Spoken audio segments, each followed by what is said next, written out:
present your closing argument this morning, or we can arrange a written closing statement from you if you prefer. Okay? I'll just do a verbal. Okay. So Ms. Kuhn, please proceed. Okay. Your Honor, I hope that I have proven beyond any doubt that this case before you today is much more serious than the department wanted you to believe it was. It was a little late for the department to come to this hearing and ask you to make a decision as to whether Marion County could reduce Charisma's mileage benefit, and if so, by how much, when I have shown hard evidence of the fact that on February 24th, the decision had already been made to reduce Charisma's mileage benefit by a significant 53% without any input or discussion with us, as required by OAR, when we were blindsided by this reduction in Charisma's new K plan, ready to take effect the following day with the stroke of my pen. The reason I demanded a hearing from Susan Larson, Your Honor, is that it was the only way for me to tell the facts about Charisma's mileage usage, as well as expose what Susan Larson, the department, and Heather Bell have done to her. Because no one at Marion County, including Susan Larson, Charisma's caseworker of 9 years, or her supervisor, cared or respected her enough to ask her legal guardians for clarification about her mileage usage before the two of them deemed themselves judge and jury and determined we had done something wrong, based solely on assumptions that Susan Larson herself states in her case notes on January 6th, then calculated a percentage and placed that reduction in a new plan that I was expected to sign. Susan Larson testified under oath on May 5th that never once in the 6 months that I submitted mileage logs to Transport Charisma prior to the signing meeting on February 24th did she or anyone at Marion County ever contact me with a single concern about where we were taking Charisma, who was in the car with her, how far we traveled with her, if she benefited from the outing, what she did, or whether it was her preference to be there. The testimony that I have given at both hearings is exactly what I would have told Susan Larson, Mariah Forrester, or anyone if they would have simply picked up the phone and asked me about any of the concerns they were having about our mileage usage. But they never did, so that is why we are all here today. Susan Larson testified under oath that she didn't have time to go on an outing with Charisma and I, where she could have done a complete and thorough investigation of her concerns about whether our trips met Charisma's client service needs, as she stated on her 3 Notice of Planned Action documents. By seeing, hearing, and understanding firsthand the important work that Charisma does while out in the community. Instead of gaining the truth about our mileage usage by asking me or going on an outing, Susan Larson used slanted and biased assumptions about our mileage usage, as she herself clearly states in her case notes on January 6th, and used those inaccurate assumptions when she contacted Leanne Struthheit, Heather Bell, and others to get their interpretation of OARs in order to determine if we had done something wrong.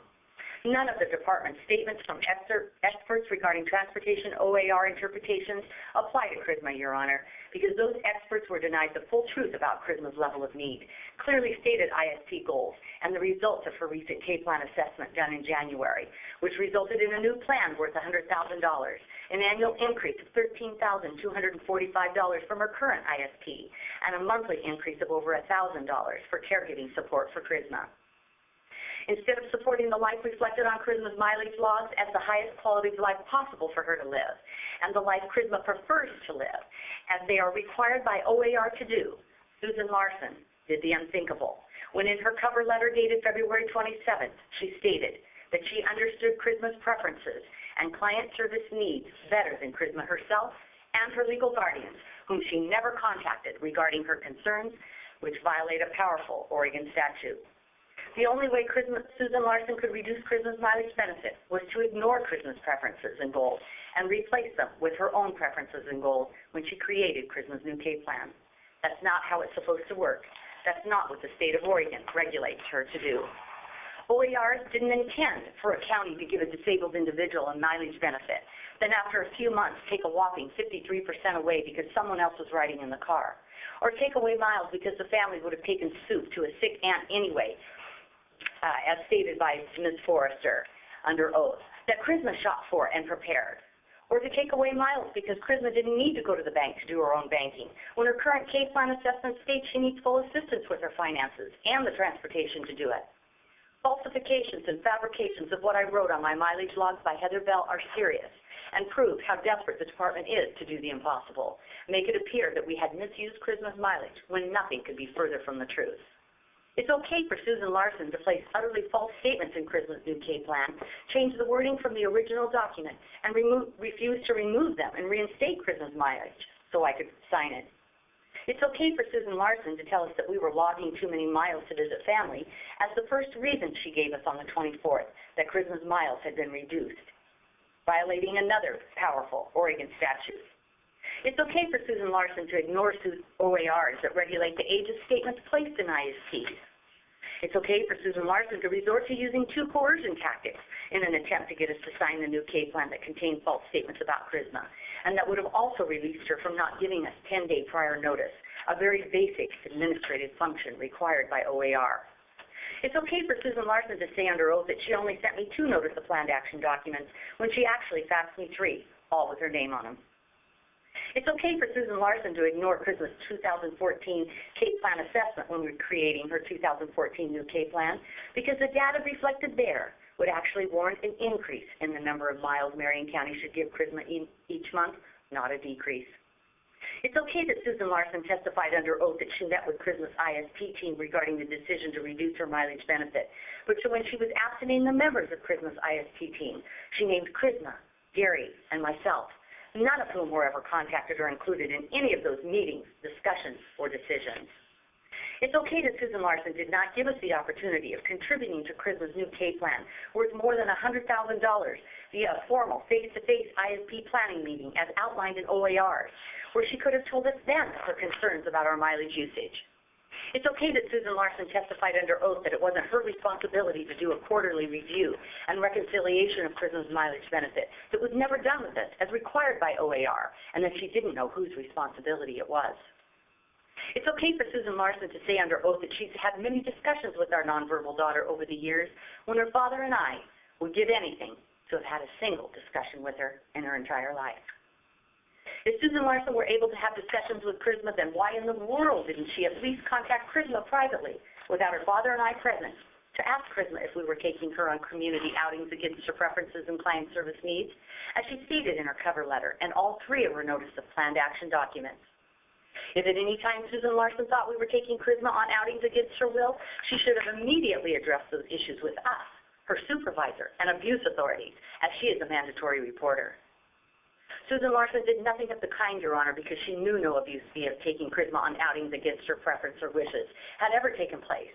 If it had, she should have taken immediate steps legally to protect Charisma, and she did not because she could not. It's okay that Susan Larson was in such a hurry in her second notice of planned action that she cited a totally irrelevant OAR and forgot to put the word amended at the top because she would rather forget about the first one she sent me. It's okay that Susan Larson was in such a hurry to take away Charisma's miles and cover up the fact that she had not given us prior notice, that she forgot to enter a single word in the transportation section of Charisma's new K plan. Proving without a doubt, Your Honor, that Susan Larson and the department were never really concerned in the first place if others were in the car when Charisma was being transported, whether the outing was for her benefit, whether the trip could have been provided by natural support, whether someone else benefited from the trip, whether it was Charisma's preference to stay in her room, if she worked on ISP goals, or even if we logged miles for medical transport. It's okay that Susan Larson was in such a hurry to create an illusion that Charisma didn't need 779 miles a month, that she couldn't even make sure that Charisma's name was entered at the top page, on the top of each page of Charisma's new K plan, that the state of Oregon was spending $100,000 on. So instead, an error message in bold with an exclamation mark appears on all pages after the first.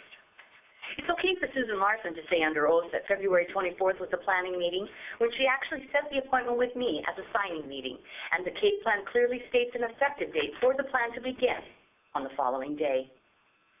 But it's not okay for Charisma to use her miles to visit family that live outside of Salem while working on ISP goals. It's not okay for Charisma to travel outside of Salem and go to Portland to work on ISP goals where she has a lifetime of special experiences because she grew up there and has lived there longer than here. It's not okay for Charisma to be productive in the only way possible for her, by contributing to her household by daily shopping and running errands at Salem under Oregon Statute 427.005. Charisma's K plan assessment and goals clearly stated on both her and goals clearly stated on both her current and new K plan emphatically document for everyone that every mile we logged met or exceeded all transportation OARs and Charisma's client service needs that Susan Larson stated we had not done in 3 notice of planned actions.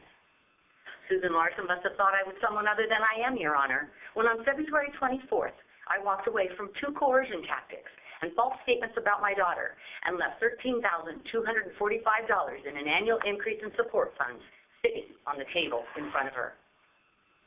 Someone who would walk away from $13,245 that was set to begin the following day would have absolutely no reason or desire to misuse mileage funds, as I have been accused of doing, and dragging Charisma on outings against her preference and client service needs. Your Honor, Charisma's mileage reduction did not occur because we had taken Charisma anywhere against her wishes or preferences, or because we had violated a single transportation OAR as documented by Ms. Forrest. We followed without exception the only rule we were ever told to follow, and that rule appears in her current ISP, that we were not to log miles for medical transport. But even beyond that, every mile we are transporting Charisma, without exception, Your Honor, has been solely for Charisma's benefit where important ISP work took place. I provided undeniable, unaltered video evidence of Charisma in her bedroom in a semi-vegetative state where Susan Larson states in an official document that she is the happiest. That video proves beyond any doubt something Susan Larson didn't realize because she hasn't been to our home in over 3 years, that Charisma doesn't even slightly look happy in her bedroom. We are constantly engaging Charisma by talking about what she sees in her community and getting her to use her words to name items, their colors, and their sounds on every single outing that appears on my mileage logs. We began working on ISP goals and start engaging her before we even back our car out of the garage, Your Honor, and we never stop until we are home, and even then we don't stop. Charisma loves to go to any and all destinations listed on my mileage logs because she gets to see new sights, hear new sounds, and have people say hello to her in Teddy Bear, while she has to work so hard in order to simply say hi back to them. She loves to try and sing along with the radio with me in the car to go anywhere, where she works harder at using her words than any other time when she is not riding in the car. That's why I sold our 2-year-old car and bought a new one last month with a glorious JBL sound system with a woofer that rocks her little soul everywhere she goes. It would make life much easier on us to leave Charisma behind when we visit family, shop, run errands, and go into Portland for a day of fun. But we take her with us 99% of the time, Your Honor, for her benefit, not ours. It is mind-bending and physically exhausting to take Charisma anywhere in public, anytime, but especially when it is cold and rainy like it is in Oregon for months each year. Charisma has to use the potty frequently, has sudden explosive diarrhea, not easy to deal with, even at home, and can become aggressive to strangers within arm's reach, or destroy property when someone simply coughs, sneezes, or clears their throat near her. We are constantly checking ahead of our route for an entire city block when pushing Charisma in a wheelchair out in the community in order to choose a path that is not in the sun, where the most fun things to point out to her might be, and where there are as few people as possible that might bother her. An incredible life for Charisma is not attained by what Susan Larson thinks is best for her, to keep her at home and limit her miles. An incredible life and one worth living for Charisma is only attained by exhaustive physical and mental work in order to provide her with the highest level of support she needs so she can leave the home, where she is more motivated to work on all ISP goals and enjoy her community and family, as is her legal right, so that she too can do the same things that Susan Larson, Heather Bell, and others at Marion County also enjoy doing. I'm stunned to learn that Susan Larson didn't know this after working in the field for 14 and a half years. This is exactly why a transportation benefit exists for individuals who are severely disabled that cannot access their family and their community independently. It exists to broaden their world and stimulate their bodies, hearts, and souls so they can feel productive, independent, and become integrated into our beautiful world in order to learn and grow by working on important ISP goals. This is what the state of Oregon wants to give us $100,000 a year to do, Your Honor. Not to take the money and run while keeping Charisma restricted to her bedroom and home so life would be easier on us. I'm sorry that my mileage logs don't look the way Forrest wants them to look, and that it looks excessive or it doesn't look like reasonable or over the top. But Marion County deemed Charisma eligible for those 779 miles when I didn't even ask for it. The state of Oregon wants to give us $100,000 in Charisma's new K plan because disabled individuals are no longer locked behind large, ugly, and abusive doors like they once were in Fairview, restricting them from their community, family, and their preferences. The barriers that those doors represented at Fairview have been taken down, or so I thought. Susan Larson has given me serious pause to reconsider.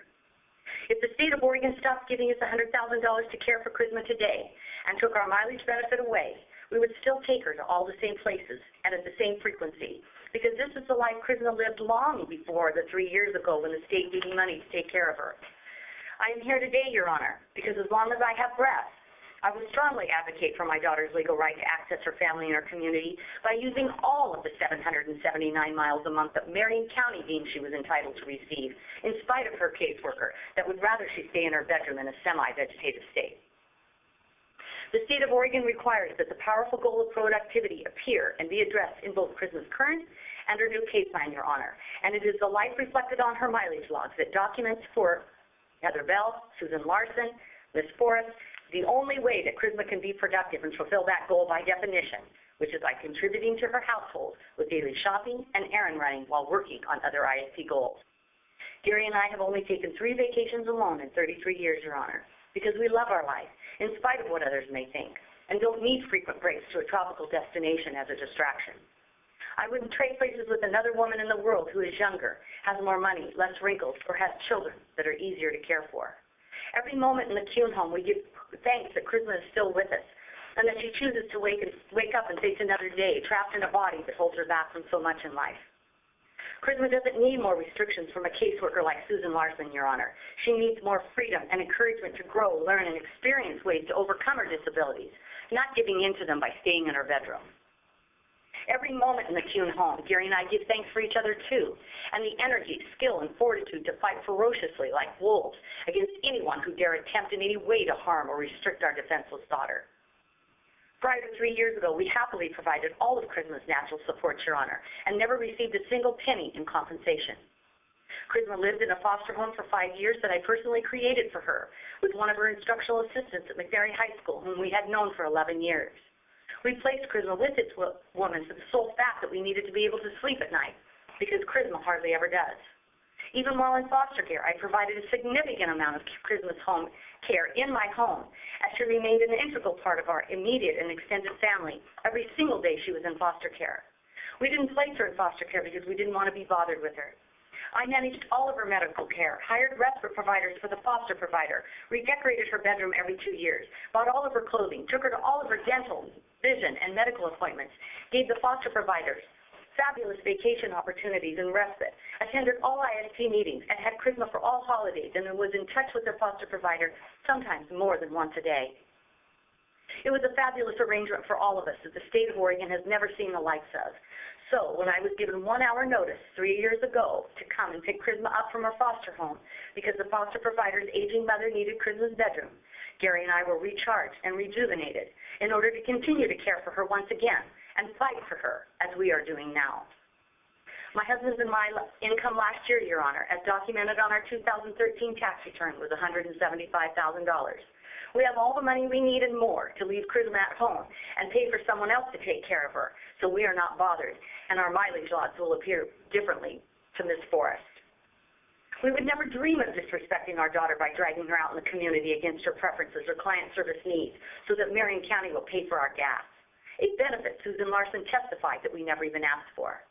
I have proven that the department's evidence packet cited non-existent OAR against us and consisted of nothing but fabrications, falsifications, without a single example of first-hand art evidence.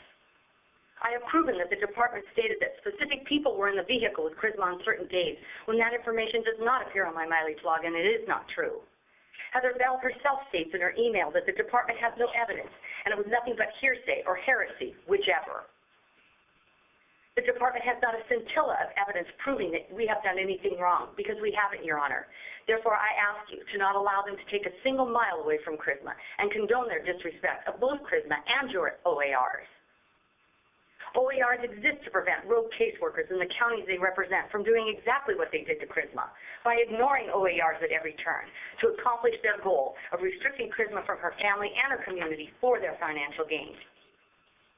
I ask you to rule that Charisma's miles remain at 779 in her new K plan, effective February 24th, as it should have, Your Honor. If Susan Larson and Marion County would have followed OARs, spoke to me first to see if Charisma worked on ISP goals on every outing, and done their jobs correctly. Nothing Susan Larson wrote in Charisma's K plan warranted the state of Oregon giving us $100,000 a year to support her, because Susan Larson intentionally omitted the importance of family, her level of disability reflected on her new K plan assessment, and ignored Charisma's preferences as to the life she wants to live as documented on her mileage logs. Susan Larson instead put false and outdated statements in that poorly written K plan where she forgot to complete the transportation section. What a disservice Susan Larson did, not only to Charisma, but to the state of Oregon and its citizens. If something would have happened to Gary and I on the way home from the signing meeting on February 24th, Your Honor, there would have been no one to speak for Charisma, and those false statements most likely would have remained in her plan indefinitely, because no one else but her father and I would have ever been able to work this hard to do what we have done in these two hearings. If Gary and I were not here to stand up against those false statements about Charisma, they would have forever remained. Her mileage benefit would have been reduced by 53%. With possible further cuts to her mileage benefit taking place whenever Susan Larson felt justified to do so. If Marion County and Heather Bell could use these tactics to take away 53% of Charisma's mileage benefit, then what might stop them from taking 75 or even 100% at a later point? Anyone would have been left to believe that Charisma's happiest in her bedroom is she doesn't like long drawn-out activities in the community, which couldn't be further from the truth, giving her a life not worth living. No one would ever know that Charisma is a very fortunate and valued family member, both with her immediate and extended families, and I will never sign any plan where that fact has been intentionally omitted in order to reduce her mileage for their financial gain. No one would ever know that Charisma is known on a first-name basis now in many of the shops and retail stores she visited when on a shopping spree of her life, which lasted months. And Marion County should be proud that they contributed to her incredible accomplishment, but they are obviously not. Susan Larson didn't take the time to learn about the things Charisma and her family work hard to accomplish each and every day. So she missed out on those wonderful feelings of being proud, of the amazing and creative ways that we have put the funds in all of her ISPs over the years, and her mileage benefit, to excellent use. No one would ever know that she loves to go into Portland to spend the day, where she gets to eat out in exciting urban restaurants. No one would know that she loves to visit fabulous farmers markets, where she learned what a didgeridoo was, and that cauliflower isn't always white. No one would know that she loves to go to Saturday Market in Portland, where she can see all the people, some who are dressed silly, and smell all the good food. No one would know that Charisma loves to go to the zoo, where cheetahs are so close that they could have eaten teddy bear, but were nice and didn't. No one to go on a Surrey ride on the waterfront and feel the wind gently blowing on her face while being snuggled tightly between two parents that will pedal long and hard for her, even uphill until our legs won't pedal anymore. No one would know that Charisma's parents would do anything for her. So on the night before Thanksgiving last year, when I was cooking for 12 people the next day, we dropped everything we were doing to go into Portland and pick up Charisma's best friend in the world, Drew Treddy, a world-class violinist, asked to see her. No one would know that we picked up Drew and took him to Charisma's restaurant in Portland, Trader Vic's in the Princeton, for happy hour that Charisma loves, where the manager always greets Charisma warmly by using her first name, tells her how pretty she is, talks to her about teddy bear, and always switches music to 60s music because he knows it's her favorite. No one would ever believe that after happy hour, Drew invited us to join 20 of his extended family members at a gourmet ice cream shop where she got to eat lavender ice cream and get more fabulous pictures of herself with the one man in the world she would choose as a boyfriend if that were in her realm of possibilities. Who would have ever dreamed that Charisma has lived such a charmed and magical life filled with music and love long before anyone paid us to take care of her and gave us a mileage benefit that I'm pretty sure they regret ever doing now? Who would have ever dreamed that Celine Dion gave Charisma $1,200 worth of tickets to see her in concert a few years ago because Charisma knows every word to every song she's ever heard Celine sing, and her daddy knows how to write a powerful and compelling letter? Celine made sure that we sat with her manager's family, where Celine stood only 2 yards in front of Charisma, so she could see her sing and be able to understand that it was not simply a CD playing. Who would have ever dreamed that Gary and I hoisted Charisma up on our shoulders, between us, with strangers supporting us from behind so we wouldn't drop her, so Celine could see her above the heads of the people who were standing in front of us, where Charisma caught Celine's eye. So she sang the rest of the song directly to Charisma and blew her a kiss afterwards. Ever dreamed that Whitney Houston created an additional front row especially for Charisma with folding chairs so close to the stage that our knees touched that of her bodyguards, that we were sitting in their chairs facing the audience, where Whitney's sweat literally fell on us. All because her daddy took the time he didn't have to again write a powerful letter for his special daughter, all while caring for his other daughter with cancer. Who would have ever dreamed that we took Charisma backstage after a fabulous concert where she got to sit on Sandy Patty's lap in a private visit because her daddy wrote another letter telling Sandy how Charisma has worn out more than one of her records over the years when she was young? Who would have ever dreamed that at a Disney on Ice show that her daddy couldn't afford, but he bought us the best seats in the house anyway, that Minnie Mouse lifted Charisma from our arms and skated with her on the ice? Who would have ever dreamed that much later in life her parents would risk it all to put our autistic daughter on an airplane and take her to Disneyland, where she met her best friend, Drew Treddick, and of course, Mickey Mouse. Disneyland is truly the happiest place on earth for Charisma, not her bedroom, Your Honor. Who could have ever imagined that we've always used our vehicles to not only transport Charisma to visit family, shop, and run errands, but we've always used our vehicles to transport Charisma to peak experiences in life, in a different realm, where time stops for her for a while, and where there is no such thing as being disabled, where only pure love and joy exist, always wrapped in music, in an experience that will remain in her soul and ours forever. Peak experiences that most people are lucky to have even once in a lifetime. Surely not Susan Larson, anyone else at Marion County, Ms. Forrest, Heather Bell, or anyone would have ever dreamt all this was possible, Your Honor, because they never really cared to get to know Charisma, the amazing life she has always lived, and the parents who make it all possible before they judge us incorrectly. By not allowing Marion County to take even a single mile away from Charisma, Your Honor, you will be making a strong statement that tactics like these are not allowed towards Charisma or any other disabled individual and their family that I also represent here today. If Gary and I were not here to expose what Susan Larson, Marion County, and Heather Bell did to our daughter, Charisma would literally slowly slip into a deeper vegetative state, lose the will to live, and die much sooner than she would naturally if someone believed Susan Larson's false statements that she's happiest in her bedroom. Those false statements by Susan Larson were literally a form of restraint and abuse via language, Your Honor, and that will not be tolerated, excused, or forgotten as long as I'm alive. We have always followed every rule and expectation of us to the very best of our abilities since 2005 when Charisma first came to Marion County, and we've never had a single complaint. We are hardworking people who expect more of ourselves than any program or any rogue caseworker could ever dream to expect of us, as evidenced by our hearing preparedness. We have never been investigated or had any legal proceedings taken against us. Susan Larson herself stated under oath that we provide Charisma with outstanding care. Parents who provide outstanding care to their disabled daughter, Your Honor, do not drag their daughter around in the community so they can get Marion County to pay for their gas. It just doesn't happen. It just does not add up.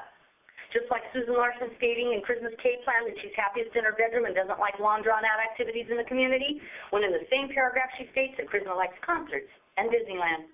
It doesn't make sense. Both statements about Charisma cannot be true, and by now, Your Honor, I hope you know which is true. The department crossed a very serious line by creating barriers to the life that Charisma prefers to live, something that the K plan was created and invented to prevent, and they violated many OARs to do it. This entire issue for the past 14 weeks could have created a massive detriment to our ability to have Charisma continue to live in her family home, as the time that this battle has taken and the emotional and mental toll has been significant. The only barrier we have ever encountered in meeting Charisma's needs in nearly 32 years has been the intentional rights violation attempts of Charisma by Marion County, and this wasn't the first time. I have answered a lot of questions in these two hearings, Your Honor. I've connected the dots and placed important pieces in their correct spot in the puzzle now before you. However, there is one dot that I still can't connect, one question that I do not have an answer for, one piece of the puzzle that is still missing, Your Honor, and that is, why in the world did Susan Larson, Marion County, and Heather Bell do all that they did to Charisma for $141.92 a month in a mileage reduction? There is only one thing that I am thankful for right now, Your Honor, beyond being able to stand before you and speak my truth, and that is that I am thankful that Charisma is incapable of understanding the depth of disrespect that Susan Larson, Marion County, and Heather Bell has done to her. Ms. Kuhn, you said that the department created barriers by its actions in February. What barriers did they create for your daughter?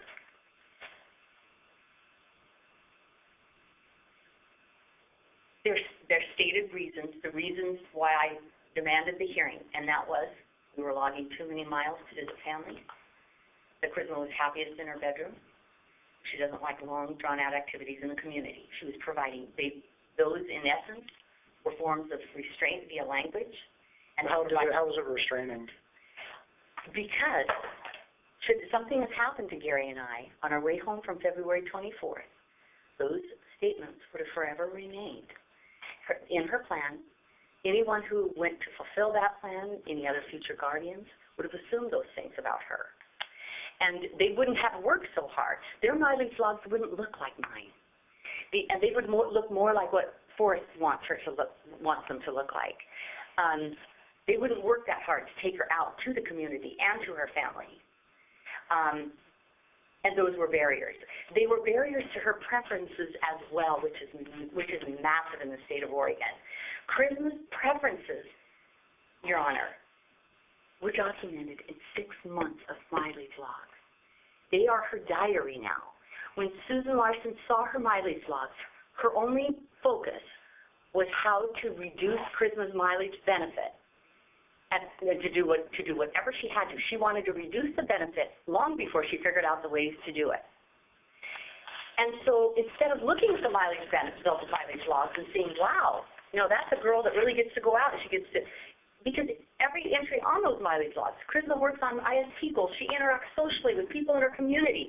We work on everything, every single one. We don't stop her in the car and not talk to her, drag her around and bring her home.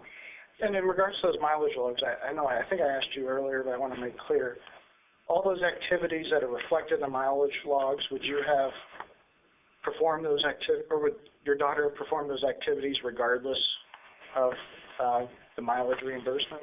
That's a very good question. The mileage logs reflect the life that Charisma lives. None of the mileage on there would have appeared if Charisma were not in the vehicle.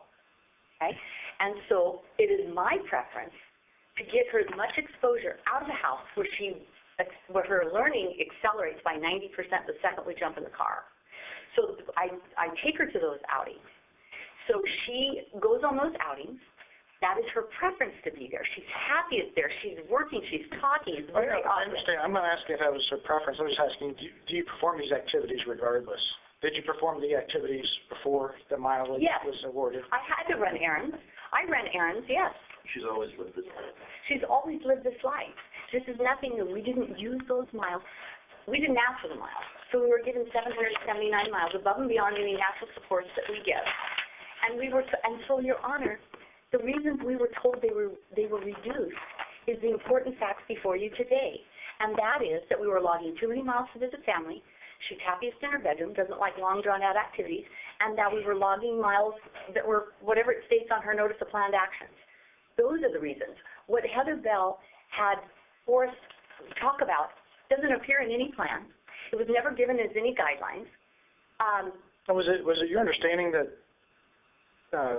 Charisma was going to be paid for the 779 miles regardless if those miles were actually incurred? No.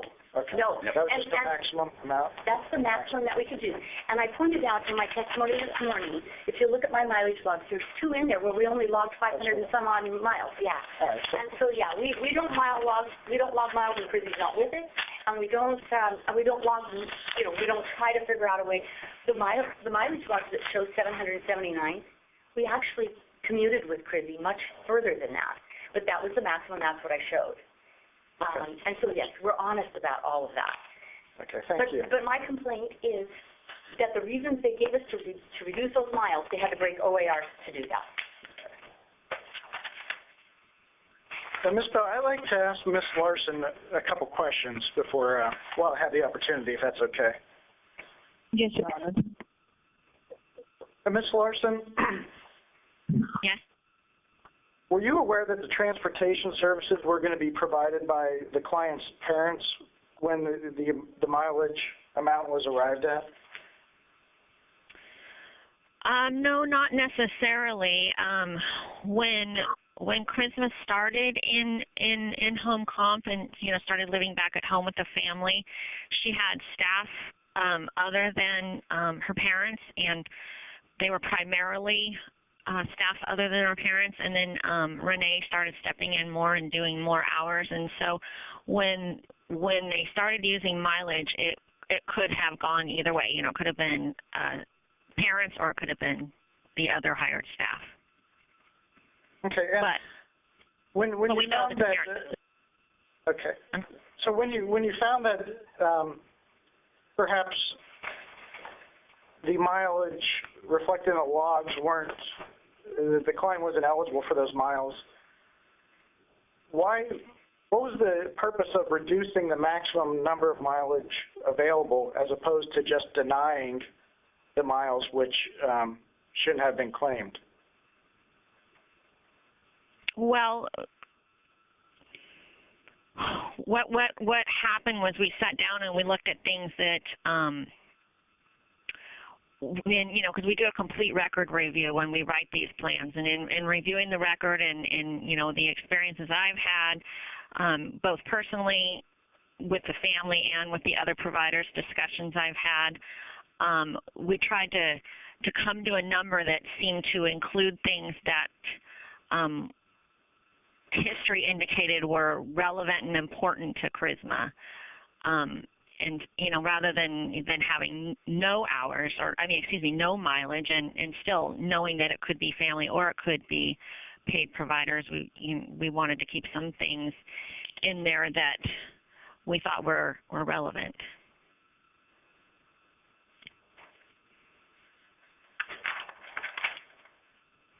Okay, thank you, Ms. Larson. You're welcome. Ms. Bell, did you want to go ahead with your closing statement?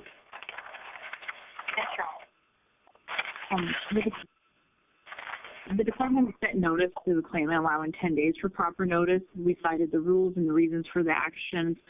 It's to assert that we did not give them proper notice. The assertion that the department must pay for all activities that are the client's preference, as long as ISP goals is not the case either. The rules are pretty clear that it must be at least the least costly to the department, align with the claimant's individual support plan, and support services funds may not be used to pay for service activities, materials, or equipment that are not necessary, cost-effective, or do not meet the definition of support or social benefits. Service activity materials or equipment that may be obtained by an individual or the individual's family through alternative resources or natural support. We can't pay for vacation costs for transportation, food, shelter, or entertainment that normally incurred by a person or vacation, regardless of the disability. They are not strictly required by the individual's needs for personal assistance in all home and community-based settings. The funds must be used for the claimant's social benefits. However, social benefits may not duplicate benefits services otherwise available to a person, regardless of the intellectual or developmental disability. It cannot provide financial assistance for food, clothes, or shelter, laundry needs common to a person with or without an intellectual or developmental disability, or replace other government or community-based services that are available to an individual. In the claimant's case, there were funds that were used not for the claimant's social benefit and were in fact a benefit for other family members. The department's not arguing that the claimant's not entitled to some hours, and that's why our position is to reduce the miles. We are arguing that the reason for the reduction is because other household members benefit or family members benefit, or it was covered by natural support. The mileage that was used solely for the claimant that would not have been provided by the natural support falls within the rules as allowable mileage and provided the claimant, regardless of her disability, is 360 miles a month. And that's the department's position, Your Honor. Okay, thank you, Ms. Bell.